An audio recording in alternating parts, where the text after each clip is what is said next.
Hey everybody, welcome to Beyond the Bench podcast. We have a super exciting guest for you all today, Shah, the CTO of Simbe Robotics. The biggest thing we look for are people who are familiar with ROS, the robot operating system. I was able to create the entire autonomy stack single-handedly of Tally because of ROS within months. And companies who did not take that approach, say most of them are out of business. We have these robots called Tally that drive up and down the aisles. They're taking pictures and other sensor data of the shelves and the store environment. Tally is very well known in the St. Louis area. A lot of kids write letters to Tally themed birthday party. We've seen tons of posts for Halloween, people dressing up like Tally. Jeff did a really great job making it cute so that people love it, but not cute enough or interactive enough that people get in its way, because it needs to do its job. You can have your robots with Starlink enabled.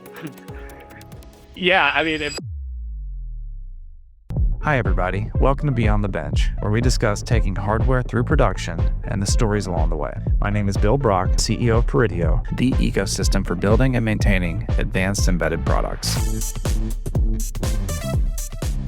Hey everybody, welcome to Beyond the Bench podcast, Hardware Stories That Matter. We have a super exciting guest for you all today, Shah, the CTO of Simbe Robotics. Shah, welcome to the show. it's good to be back. Yeah, glad to have you on. So we did a couple webinars and deep dive on AI and the state of things about a year ago, talking a lot about NVIDIA Jetson products and yada, yada, yada. Really exciting stuff.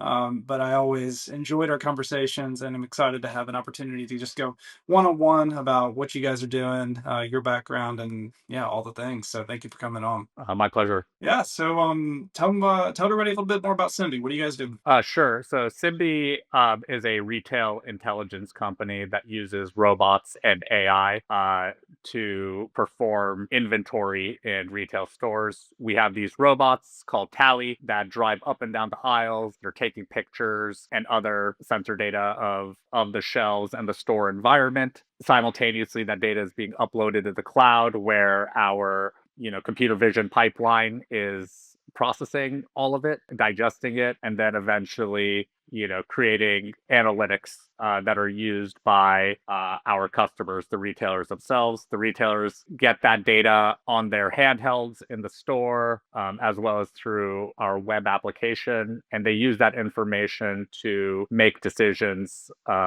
primarily around restocking and reordering items, so that when you go into a store and you go to a shelf looking for something, it's there, it's fully stocked, and in the right place with the right price tag. And you guys, I mean, you've been up to this, like, you've been on this project or on this company for like almost a decade now, or how long's it been? It's been more than a decade. We incorporated in 2014. We celebrated our 10th anniversary last year, and it didn't start in 2014. It was more like that was when we incorporated. 2012 was more kind of like when we, as founders got together. I think that is like so cool, and like you are in a rare spot right now where so much attention is on robotics, humanoids, computer vision, all the things, and you were already like solidly in market before this most recent wave happened. And most recently you guys just closed a Series C, not seed, Series C, right? Yes, it was about a year ago.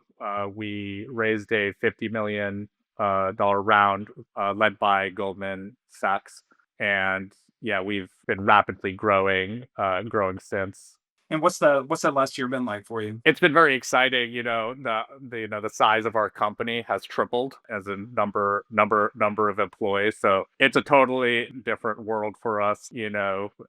Feels less like like that early sort of startup energy, and now you're more like established, and you're trying to scale. The scaling is exponential. So it's like we're trying to figure out how do you build these robots faster? How do you deploy them without with more automation, so that you're not depending on people to set things up, because that doesn't really scale well. And internally, right, when you triple the size of your company, it totally changes the hierarchy of things, and there's a lot more complexity, and the processes that you had, when you were 30 people are a lot different from when you're 100 people, which is around where we are right now. And so what's the what has been the focus of growth as far as headcount size? Is it more on go to market, or how has your team been impacted? Like, where are you guys making your bets? I mean, it's across the board, and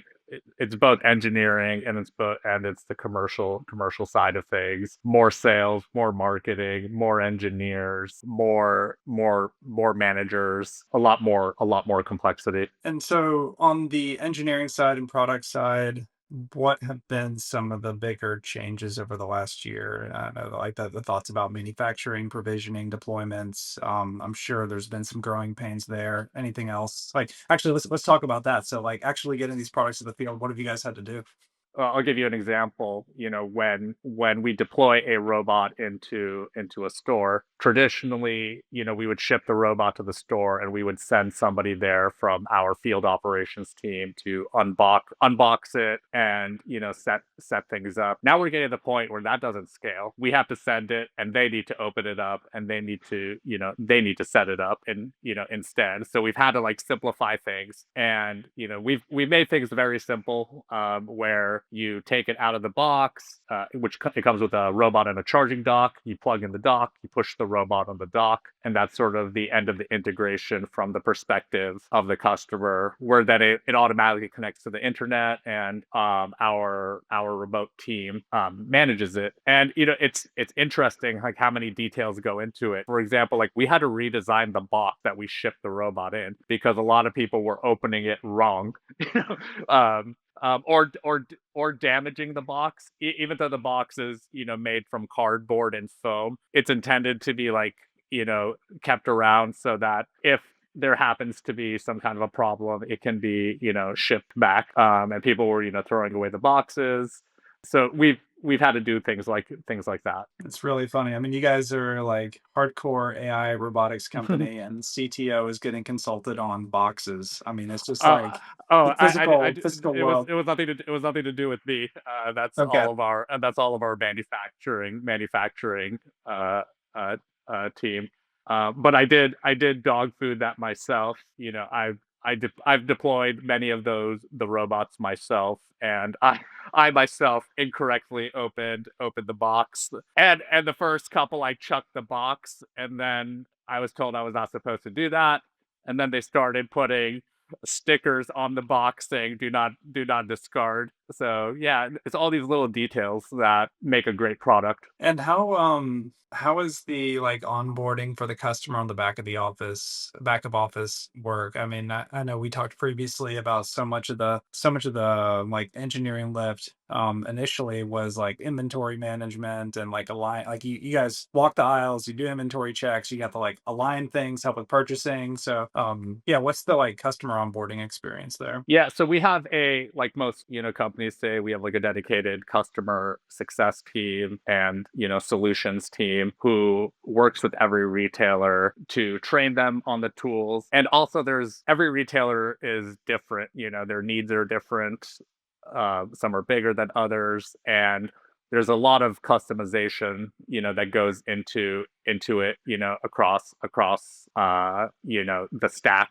Some retailers, they're not that technologically savvy, and we kind of have to build infrastructure for them. Others are very savvy, and they're like, we don't really want to use like your apps and stuff. We just want to hook into your APIs and hook and integrate it into our own systems, which we fully support. So it depends on the customer, and it's not necessarily like the bigger customer is more technically savvy. It's oftentimes you'll find, like, for example, like Schnucks. It's one of our first customers, Midwestern grocery chain. They're some of the most technologically savvy people we've worked with. They have great technical teams internally. They have their own developers and whatnot.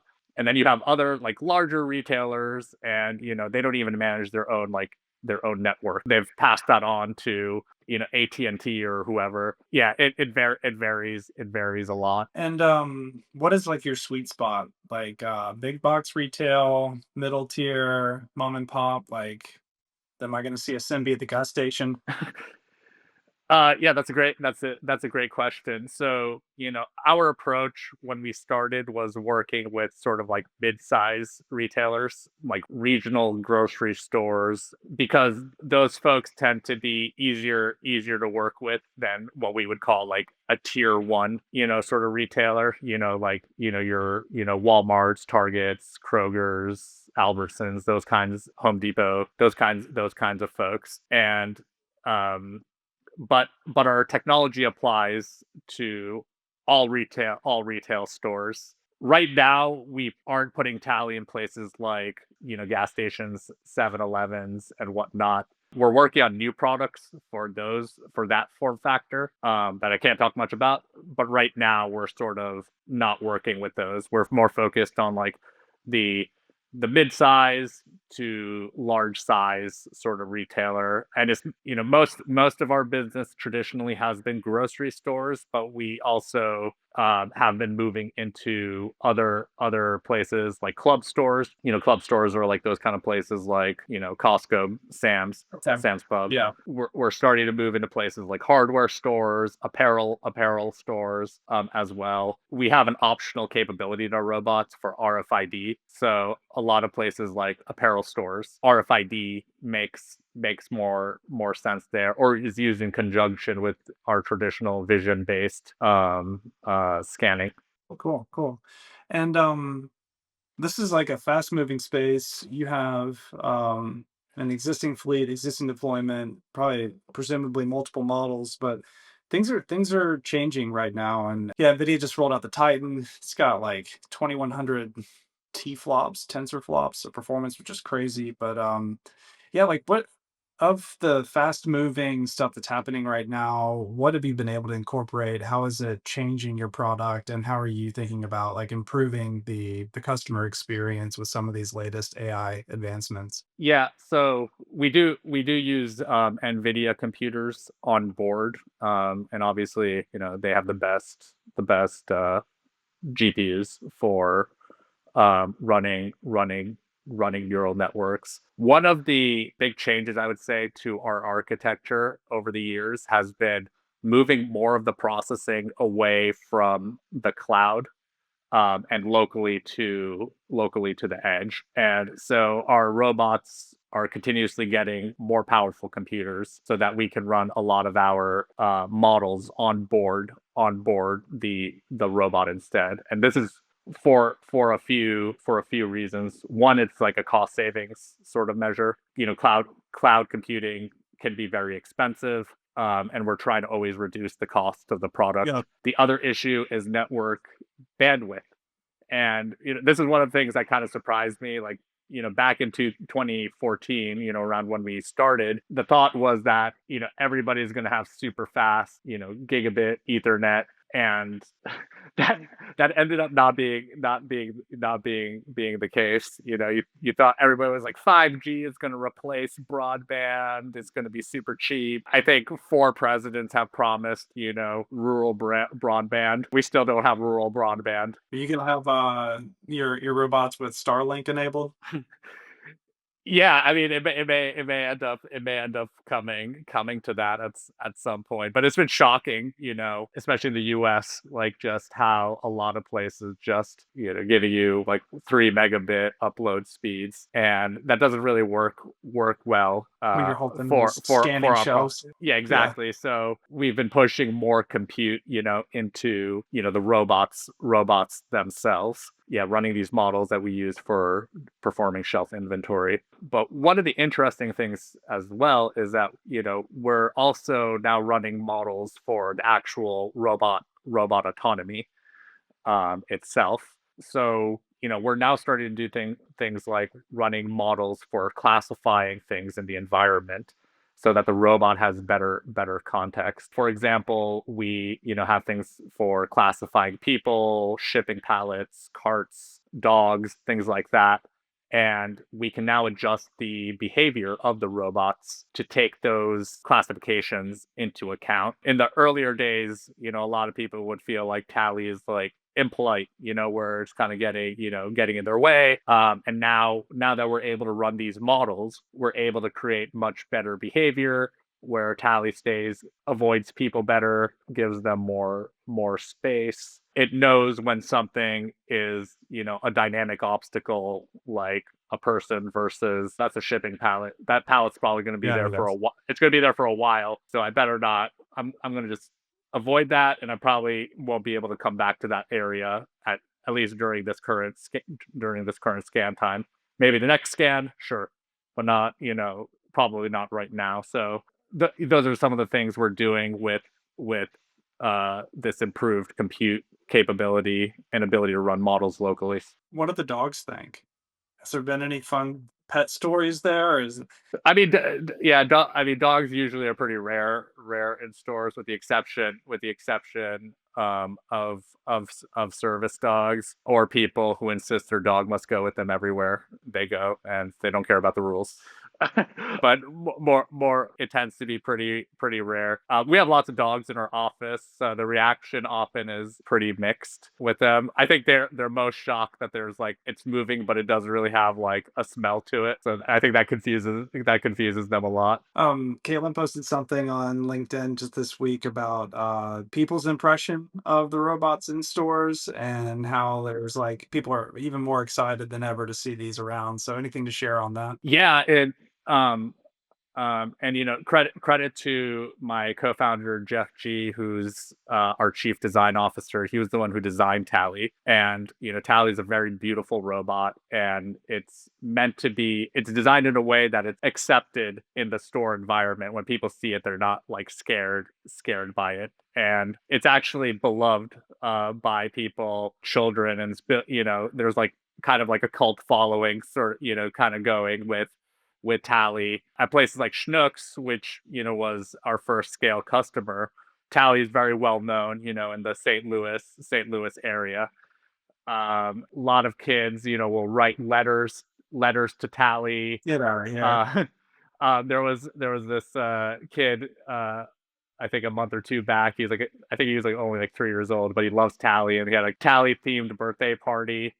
At Schnook. We've seen tons of posts of for Halloween, people dressing up like Tally. Just every day in every single store, people are just always like, trying to take selfies. Jeff did a really great job, like making it cute so that people love it, but not cute enough and or interactive enough that people kind of get in Yeah. its way, because it needs to do its job. It needs to be able to go around the store and capture shells. It can't Yes. stop and interact with every person It's not an who's there. entertainment device. Yeah. Yeah, it's not meant to be. And oftentimes we get asked like, why are can't it be like dual purpose?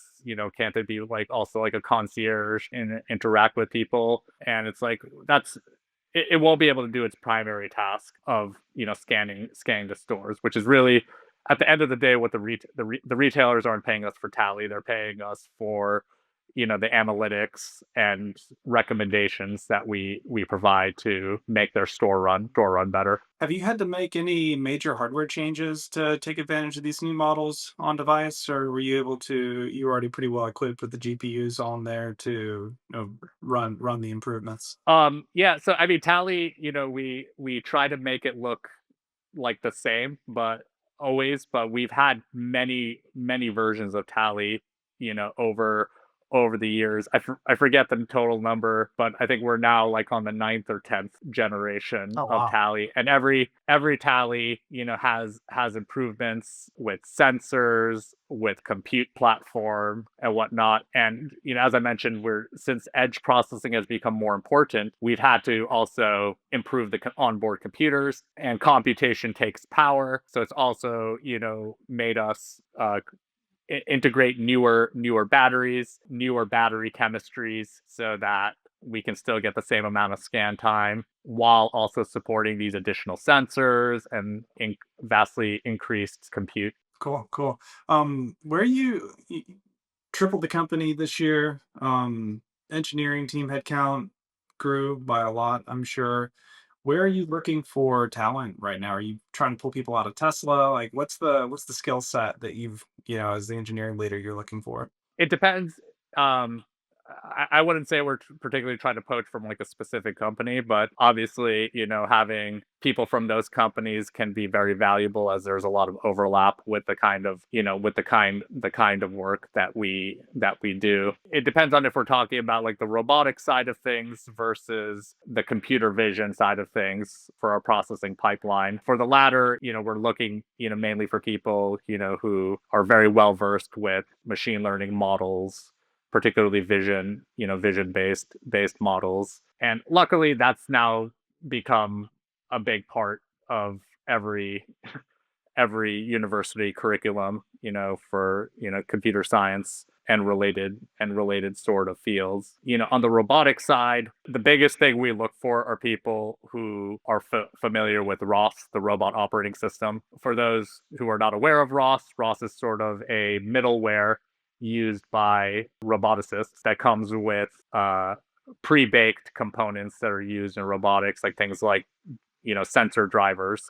So, instead of us having to re-implement a driver for a LiDAR, there's a pre-existing one that can be easily integrated. And if we decide to switch LiDARs, we can swap it out very easily with a different ROS driver. It comes with things like, path planning, algorithms for navigation, filters for sensor noise. You can name it. It's a very vast, it's a worldwide open, it's one of the largest open source projects, in the world, and people are continuously contributing to it. But ROS is sort of our, like the language of robotics. So usually, like, if somebody knows ROS really well, they can jump in and often start contributing, on day one.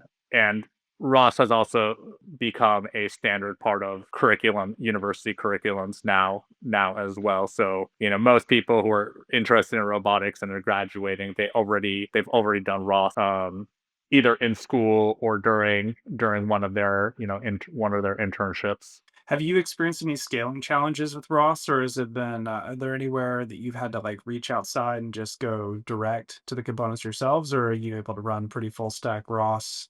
Yeah. So, uh, it depends. One of the nice things about ROS is that you can use as little or as much of it, as you want.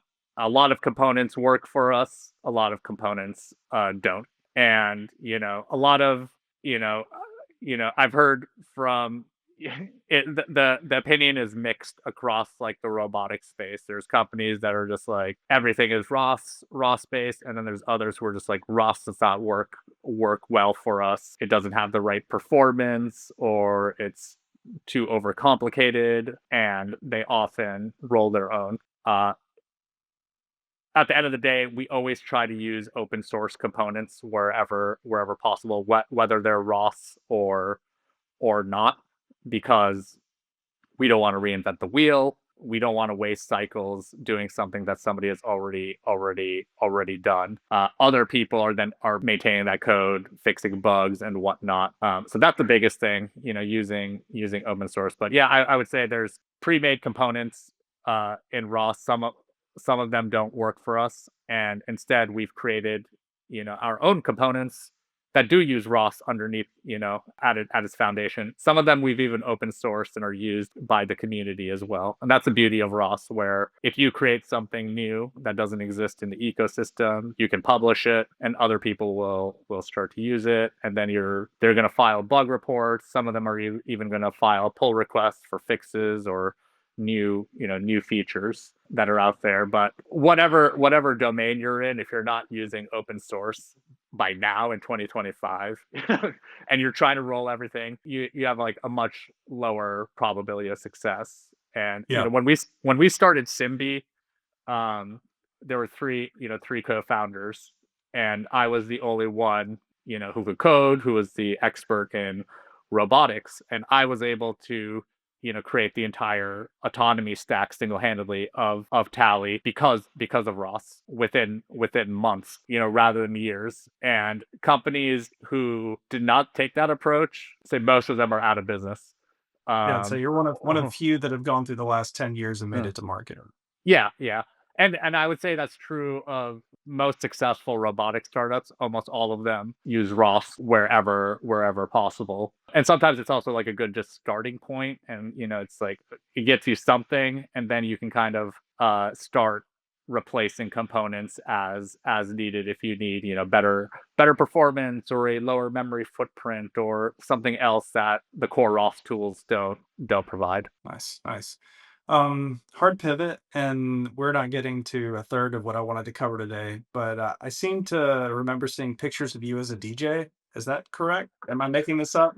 Yeah, I think that was at our last Christmas party. I'm really into electronic music. I don't DJ anymore. Let's You know, do in seats. Not enough time.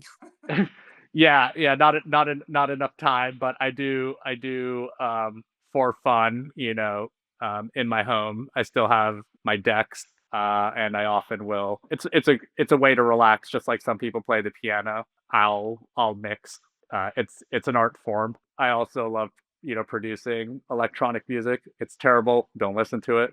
But it's a fun. Everybody needs a hobby outside of their job. Yeah, For me, yeah, like yeah, yeah. something that doesn't have anything to do with coding. So we'll have the link in the comments for that. Please just shoot us that after the episode. No. Well, awesome. Well, yeah, like I said, we didn't get halfway as far as I would have liked. Really fantastic conversation either way. My intentions are not always, I don't always have the best plan, but really appreciate you coming on, telling us what you guys have been up to. Huge congratulations on the C, and Thank you. can't wait to see what's coming on next for Cindy and you personally. So well done. Thank you. All right, we'll talk to you again soon, Sean. Thanks for coming. Thanks. Take care. Bye. All right, everybody, just a quick reminder, this podcast is presented by Peridio, the ecosystem for building and maintaining advanced embedded products.